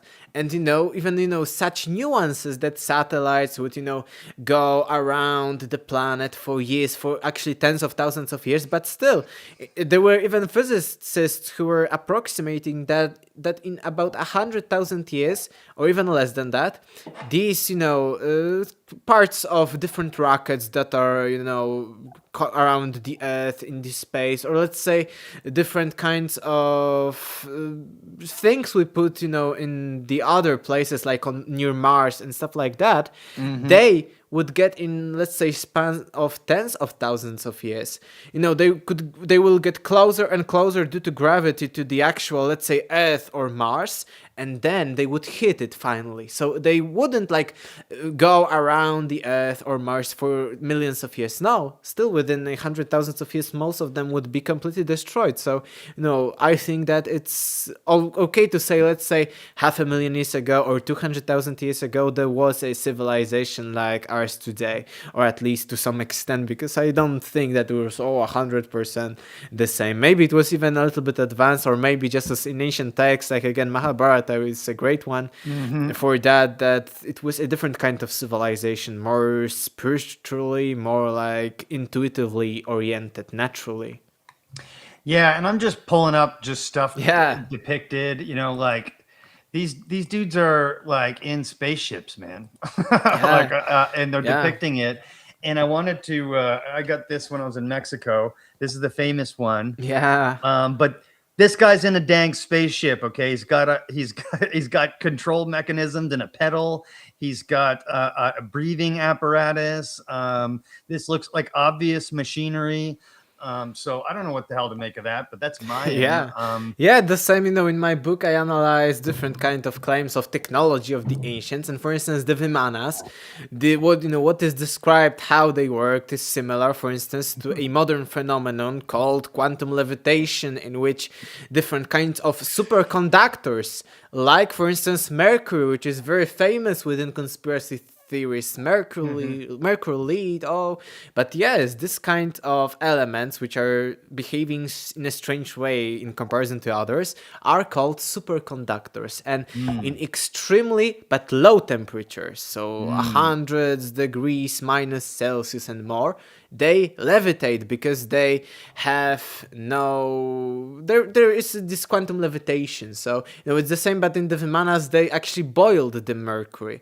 But nowadays, I think in English it's the same way. When we say we use, for instance, when we do minus 300 degrees Celsius, we also say, at least in Polish, that we boil, but we actually are freezing it very extremely. So I think it may be like that. Yeah, and we'll have to bring you on one of these times for this series we just started. Myself, Shaman, 7-Eleven, Brian Corey Dobbs, and John Ward. But they're finding weird stuff on Mars. He showed me this the other day, like live, but I never saw like a clear image. I'm going to show it to you guys right now. But I just have an open mind, okay? I'm not saying there's a Stonehenge on Mars, you guys, but like there's a Stonehenge on Mars. You know what I'm saying? And what do you think about Mars potentially being a seed of Earth, or that seeded Earth, or there potentially was a civilization there a long time ago? Yeah, I think it's possible, but we do not have any still evidence for that. I mean, maybe such things as these, but we know for sure there was earth, there was water at some point in Mars, on the Mars surface. So probably there was also some kind of life. We see that life forms. I don't know what they are called, maybe not bacteria, but life forms are plentiful in the cosmos, actually. So the same with water on plenty of asteroids. So I think that it's very possible that there was some kind of life or intelligent beings on Mars in, even not maybe hundreds of thousands of years, but maybe millions of years. So I think it's very, very possible. But again, I don't see that much evidence about that. No, but what do you make of this then? I think, this isn't like the rocks just are, circular, but it can happen. Circular things can happen in nature. And again, we do not see that these things, they are coming from the ground, but they aren't like these pillars as in Stonehenge on Göbekli Tepe. These are like more casual looking rocks. Yeah, it's weird, and this is just one thing that they find, and like I'm really trying to have an open mind about it, because I always do, number one, and for the most part, and number two, the volume of weird stuff that John Ward and others are finding is very compelling, at least to provoke a closer look and a more open mind, about Mars. But I just wanted to show you that maybe because you're a very critical thinker, and I want to believe everything typically. Maybe you can come on a Mars Disclosure Live with us one time. What do you think about that? Yeah, sure. I don't have that much experience in that, but again, but that's a good thing. Open. That's what Brian wants. Brian wants critical thinkers who aren't very into Mars in that way to come on the show and look at some of the stuff and give their honest opinion. So yeah, sure. it would be great to bring you on there, because I think it's fun. We're going to try to do it every month. I think the next one's on March 8th. So okay. I wanted to ask you, because I think about this a lot, right? With the cyclical nature of civilization, are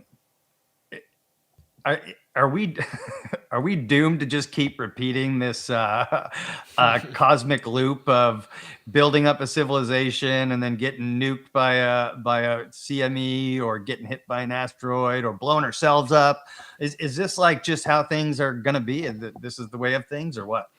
I don't think that we are doomed, but I think sometimes such scenarios are maybe good for us. Some people would say maybe, this is from, spiritual perspective, a bad karma for us. Maybe, when it comes to the metaphysical sources on Atlantis, like Edgar Cayce, Frederick Oliver, and others, they mentioned a few times that, and even Plato is telling us that Atlantis fell because people started behaving like animals. The same Cayce said similar, but he explored that. Sounds like right now. Yeah. And the same, that the biblical Great Flood was because of human depravity. But other sources are not, telling us like exactly like that. But the same, for instance, in the Hindu Yoga system, that different ages are, in one age there is high spirituality, in other, the famous Kali Yuga, there is the low spirituality. The same with the Native American, a few of their beliefs that they're the same as in the Hindu Yugas. There are in a few of the Native American beliefs believed, because Hindu yugas are often compared to a cow. A cow standing on 4 legs, so full. There is balance, the cow can stand. So this is the greatest age, the Krita Satya Yuga. Then the cow stands on 3 legs. It can still hold a balance, but 1/3 is taken. So this is the Treta Yuga, the 3/4 of all the spirituality and all is best. Then there is the Dvapara Yuga, when cow stands on 2 legs. So it's crazy, but still on 2 legs. And then the Kali Yuga on 1 leg. But still, 1 leg is on the ground, so it's not like, there is nothing, no legs, etc. And the same was with buffalo in some Native American beliefs, that it standed, there are different epochs, they said, the buffalo stands on all legs, then it has 1 leg less, etc., until it stands on 1 leg. So similarity between India and North America, which is very interesting. And, I think that also you guys are implying that because of these cycles of high spirituality and low spirituality, there may be some kind of cataclysm. And in my book I provide, again, I wanted to focus on lost civilizations, material stuff in my book, but I think that cases of repeated history can be the material proof for something metaphysical, something more beyond material realm going on with our history. And maybe I will in a moment get some examples, but I found that the history but of ancient Rome happened again not in the modern US history like 2000s and later, but in the late 1800s and early 1900s. It was a period David Wilcock found it was a period of about 70 years that happened exactly during the next zodiacal cycle, and you had similar people in power, similar bad characters. For instance, there was Hannibal, of ancient Carthage, and Hannibal means that he's, very bad because Baal is like demon, like the Satan. And then we have Hitler in the modern versions. And, let's say that the war started, it lasted for 10 years and then it ended. So the same was later in the cycle of the modern US. And you see plenty of similarity, plenty of people in power. And I think that it shows that maybe we need to sometimes, relive such moments. But again, these were completely different scenarios and they were just taken. It happened again, but it doesn't mean that, everything later is happening the same. No, we see that it isn't. It was just a period that needed to be repeated, maybe due to some karma, due to some spiritual stuff. And I think also that from my research on the metaphysical, spiritual, like hypnotic regressions, some channelings, I'm very skeptical about channelings because, if every benevolent entity of sex dimension is telling the truth, so why these channelings differ on plenty of topics, yeah? But still, I try to get into all the information, like hypnotic regression is, I think, much more coherent within plenty of different people. And you see that sometimes it's not bad karma because people say, oh, we are doomed to fall. Our civilization is doomed to fall just as Atlantis.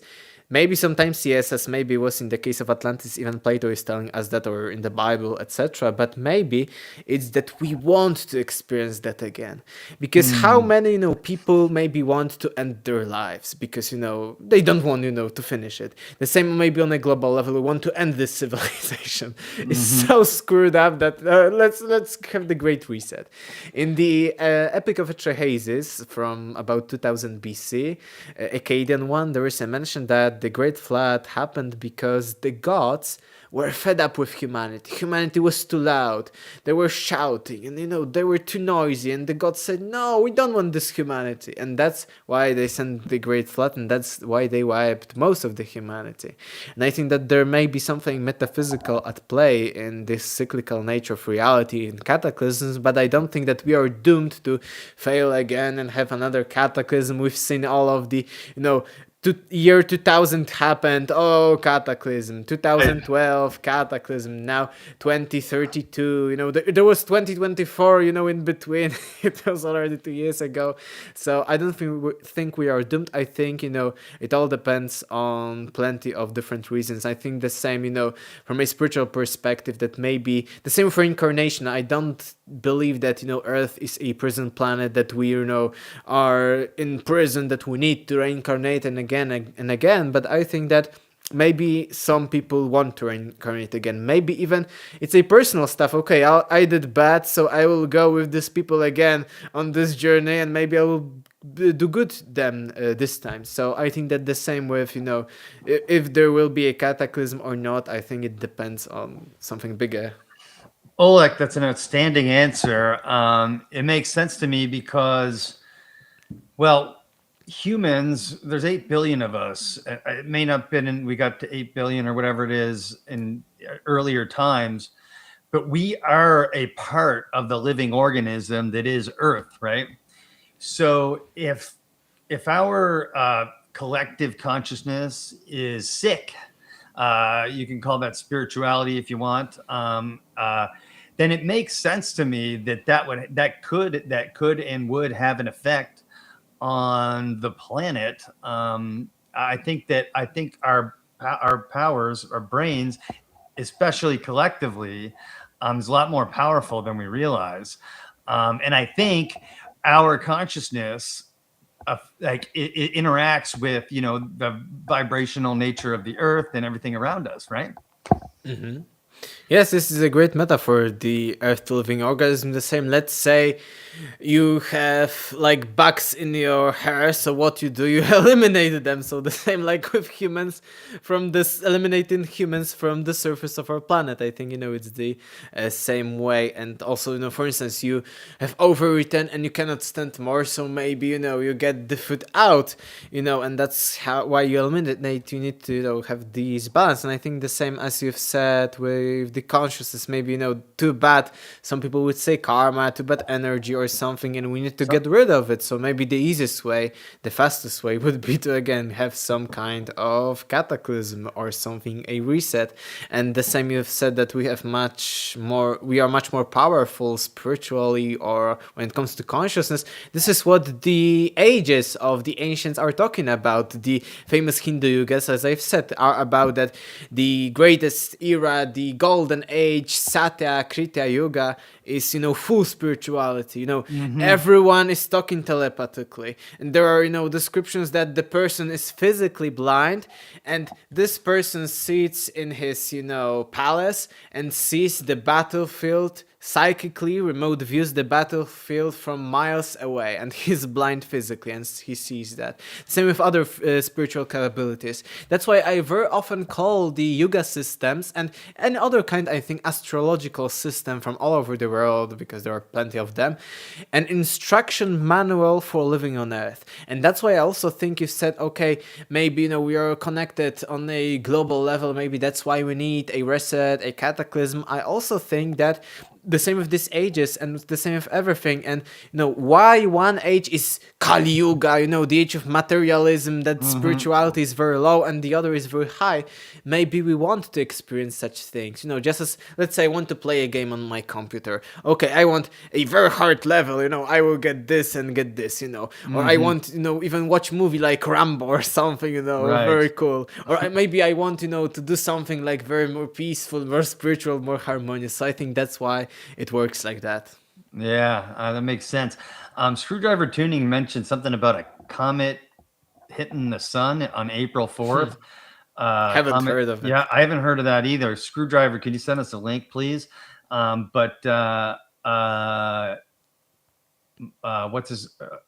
says that's the day before Easter, which is a cyclical thing. So that's interesting. But I can't imagine a comet really having much effect on the sun. But what do I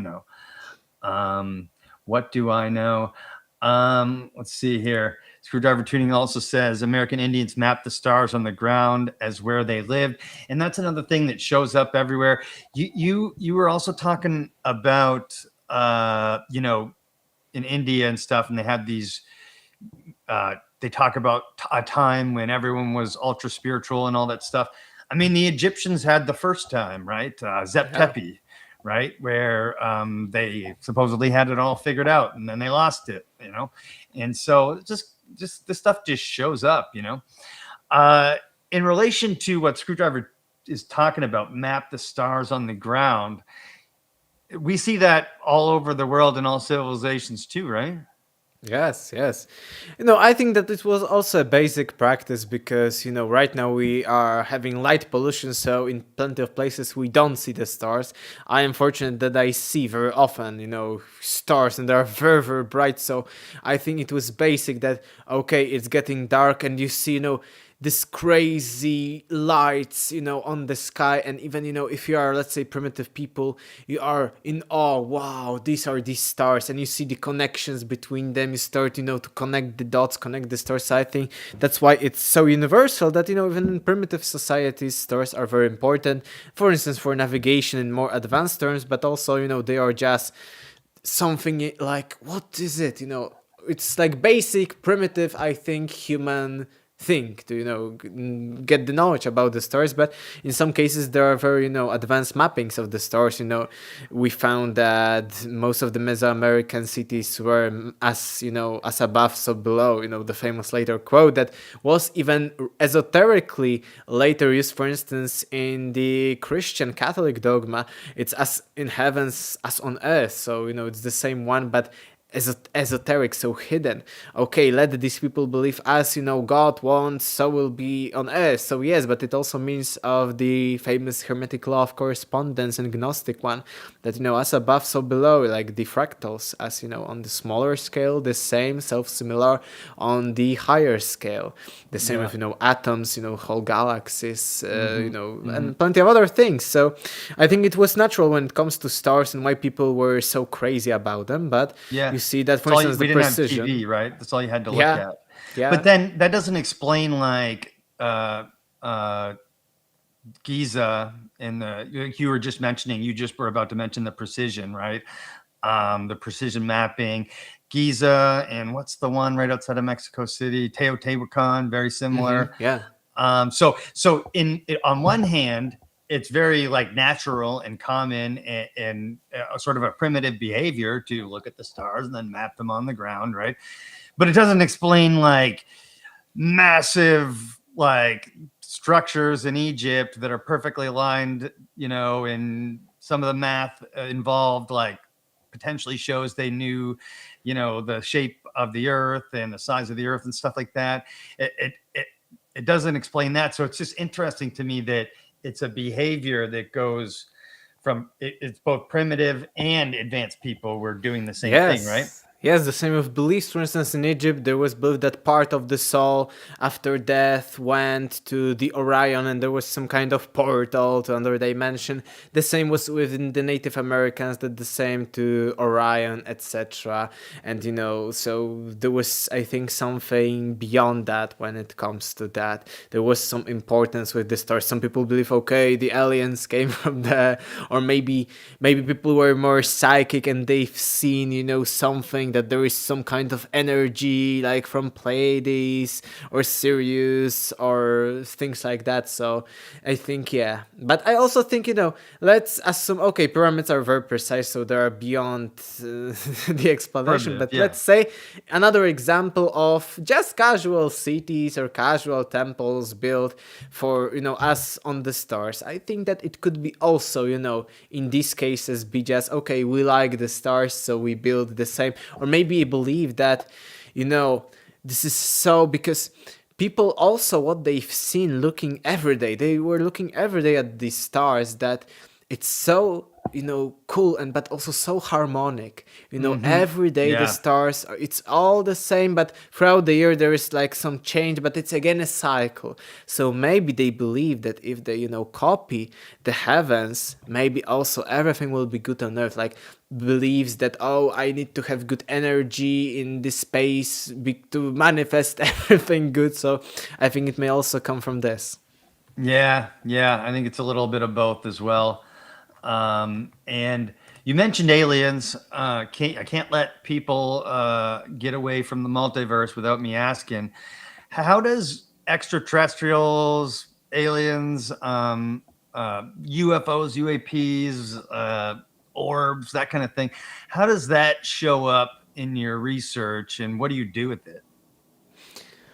I will start with, the best evidence for aliens, because it's very often not what people are telling, oh, this is aliens, this is aliens. I think that the best even for right now, for near future research, even for the academics, is, the best proof of the aliens are some kind of interdimensional entities with ayahuasca, DMT, or any other kind of hallucinations, some people would call, but any kind of different states of consciousness, because what we are seeing is what legends from hundreds of years ago are telling us about different spirits of nature that taught humanity, or the teachers of mankind that I've mentioned.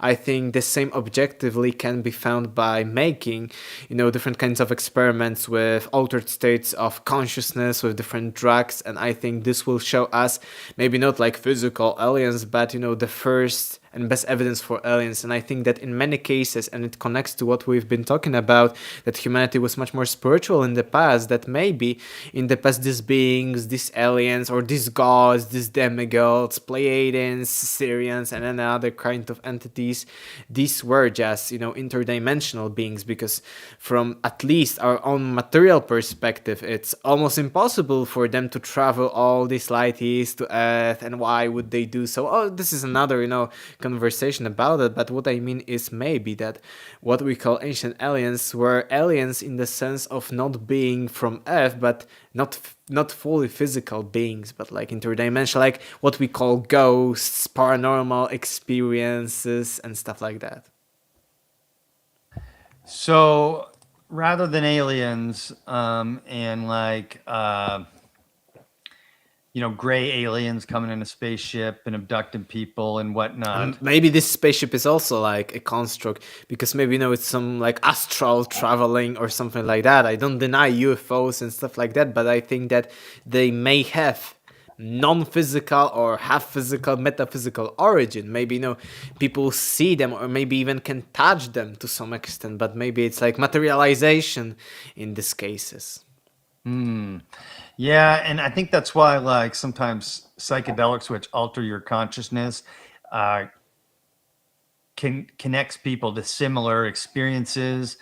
And a lot of times people have these experiences during transitional periods in their life, or during after a traumatic experience, and that kind of thing. And I leave the door open to interdimensional shit, right? I mean, we have as humans have a very narrow bandwidth of measurement that we can do with our senses, and it's a very small percentage of what's actually around us. And so, it could be that, right? Yes. I can highly recommend on the book of DMT. I will be reviewing it this month. Book by, I think you also recommended it before, by R.N. Vaught, Rick Vaught. His books on DMT. We were mentioning it last year or something, so I think if everyone wants to discover this topic, so yeah, these are great sources. I'm trying to find that comet that Screwdriver Tuning is talking about on the Eyes on Asteroids on NASA, but I can't find it, because I wanted to try to fast forward it to April 4th and see if it hits the sun. You ever seen a UFO or like something like Personally, metaphysical? no. Metaphysical, yeah, I know. As I mentioned to you that last time, we're gonna talk about a little bit, my journey, things like that, and we talked about an hour and a half about only metaphysical spirituality, including my own stuff. No, with you, but okay. I think that on one of your shows we also got but more into Matrix and universe. We're going to talk about lost civilizations. Well, this is the multiverse, remember? Yeah, exactly. I think it's too much, but I've had plenty of paranormal, metaphysical, spiritual experiences.